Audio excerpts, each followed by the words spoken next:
Hurricane Ian is back on shore tonight and weakening to a tropical storm after its second landfall on the U.S. mainland.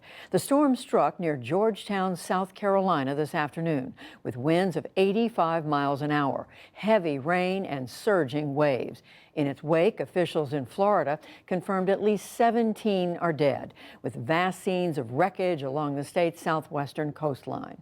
John Yang begins our coverage again from Sarasota, Florida. A Coast Guard rescue team lands on Sanibel Island, still covered by several feet of water and isolated because the only bridge connecting it to the mainland collapsed as Ian came ashore. How many up there are you? Me and the wife. Okay. Well, we have to reach back. The team tells the couple to pack a bag of essentials. As they're lifted to safety, the woman clings to her cat, tucked into its carrier.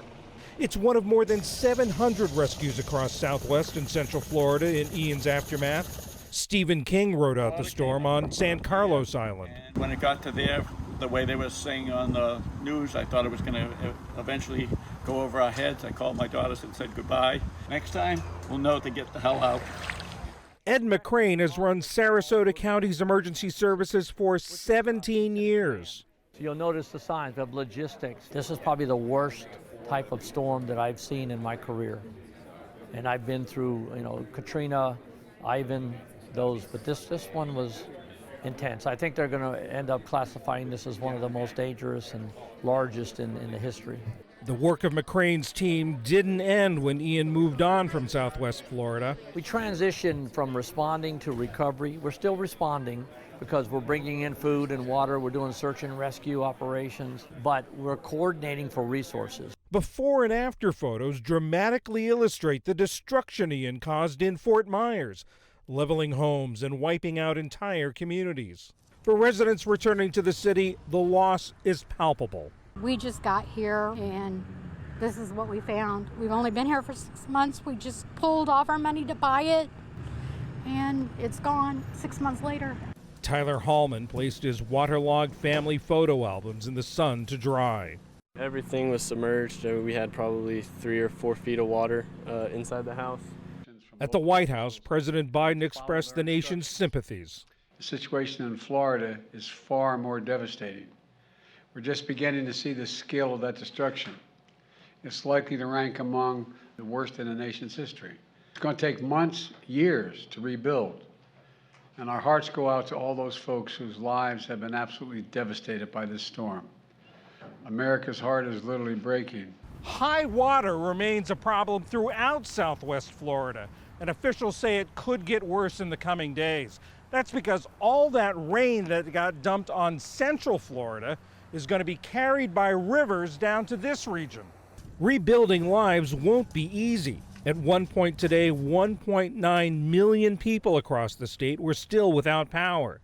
Many of them relied on gasoline-powered generators, but gas is hard to come by. I've been waiting for about 2.5 hours, almost 3 hours in line for gas. In South Carolina, heavy rains hit the coast as Ian made its second landfall. It looks like it's going to be less than what's happened in Florida, but you never know. Residents there will be hunkering down for a long night. At Sarasota County's Emergency Management Center in Florida, Director Ed McCrane knows he can't let his guard down. This is 30 September.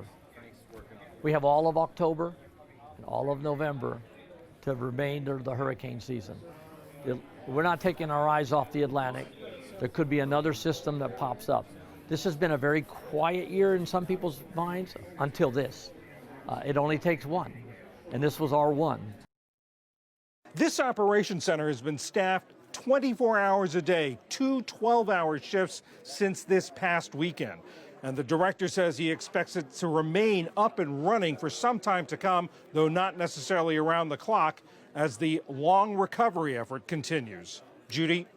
John, thank you. I want to ask you also, we've been seeing reports about a significant number of nursing homes, assisted living facilities that have had to be evacuated. Do we know how many there are and what's their status? The officials of the Florida Healthcare Association, which represents nursing homes, say that there are about 8,000 residents who have been evacuated, mostly in southwestern Florida because of the wind damage, because of the storm surge, but also some in central Florida and eastern Florida because of the torrential rain and flooding.